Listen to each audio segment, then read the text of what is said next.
صدای آخیران دستودی کوی بسره کرد چی مرا به ای روز آورد که ای قپس یدم آبروی پدر و مادر نبود بلکه آبی چشماش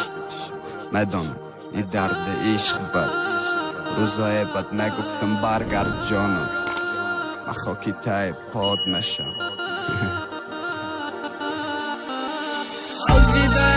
چای جان اشک چشمات قاق فرزندی خوبت نشیدم پدر مرا آخ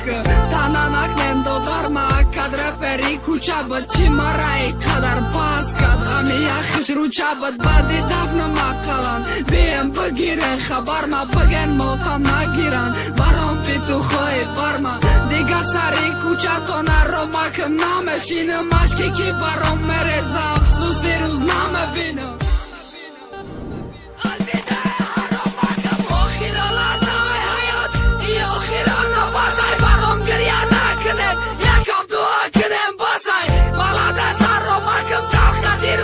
شیرین ما درونی کفانی صفت بچالدانم بیا بین ما بیا برام گریه که اقلان آخیره مرده کتی پرنت برا و مرا بران مزار مشتاقم گریه ها تلک نمدانم خستانم پرنم یک دقیقه آرامکم برم بستا دستاش بالای دستم بینه گریه که دستای ایقا کارای کدش موکی پشای موشی دستای با دیدانم که میای فراحت جشنی جارم بالده که میای به صبرانه انتظارم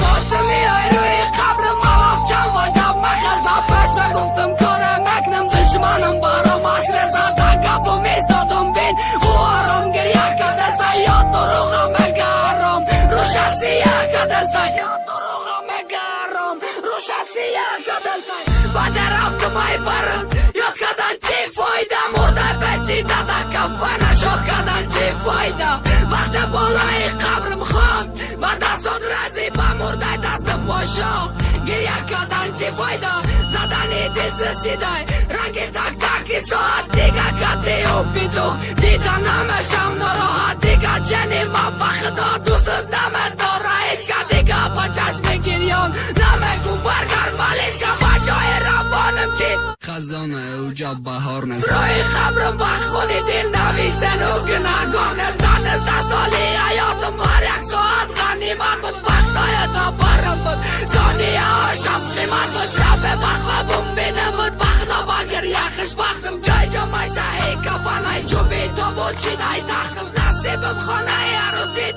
جای تاریخ خبر دید جای تو سالانی پیشی ماشینی ابری نوچید